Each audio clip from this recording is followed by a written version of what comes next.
with the power. Dan Stefanus, yang penuh dengan karunia dan kuasa, mengadakan mujizat-mujizat dan tanda-tanda di antara orang banyak. Kisah Para Rasul 6 ayat 8. Bulan ini, kita memasuki tema bulanan Filled with the Power. Teladan apa yang dapat kita petik dari kehidupan seorang rasul yang bernama Stefanus? Ia adalah salah satu dari 7 orang yang dipilih untuk melayani orang miskin. Belum banyak cerita terekam dari seorang Stefanus sebelumnya, namun sejarah para rasul mencatat bahwa gara-gara seorang martir yang bernama Stefanus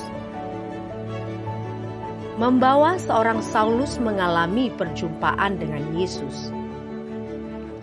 Membaca Kisah Para Rasul 6 ayat 8-15, sedikit saja dikupas hal apa yang sudah dilakukan oleh Stefanus di dalam pelayanan kerasulannya. Alkitab mencatat ia seorang yang penuh dengan karunia dan kuasa, mengadakan mujizat-mujizat dan tanda-tanda di antara orang banyak. Magnet yang dimiliki oleh seorang Stefanus adalah ia tidak saja penuh dengan karunia, namun juga kuasa.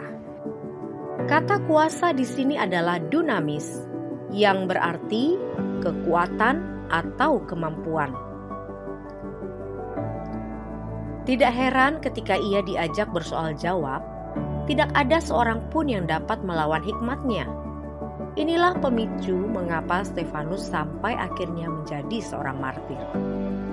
Seseorang yang hidupnya dipenuhi oleh kuasa Roh Kudus tidak mudah dipatahkan oleh ancaman apapun. Ia akan tetap berdiri di atas kebenaran, berapapun harga yang harus ia bayar. Ia sadar bahwa hidupnya sudah dimeteraikan oleh Roh Kudus, digerakkan oleh Roh Kudus, dikendalikan oleh Roh Kudus, dan dipimpin oleh Roh Kudus. Bahkan sekalipun berada di lembah kekelaman, ia tetap yakin Roh Kudus memberinya rasa aman dan tentram. Bukan hanya itu, orang yang dipenuhi kuasa Roh Kudus berbeda dengan dunia. Itulah sebabnya ia dibenci, dicari-cari kesalahannya, bahkan tidak sedikit berujung dibuih akibat fitnah atau kesaksian palsu oleh orang-orang yang tidak mendukungnya. Sekali lagi, teladan apa yang kita dapat petik dari kehidupan seorang rasul bernama Stefanus? Ia mengisi hidupnya dengan kuasa, dunamis, yang tidak lain bersumber dari Roh Kudus. Ia bukan saja penuh dengan karunia, namun ia mengimbangi karunia itu dengan dunamis, kuasa, power. Kita boleh saja memiliki karunia, namun karunia harus berjalan bersama dengan dunamis. Maka karunia itu akan berdampak bagi banyak orang.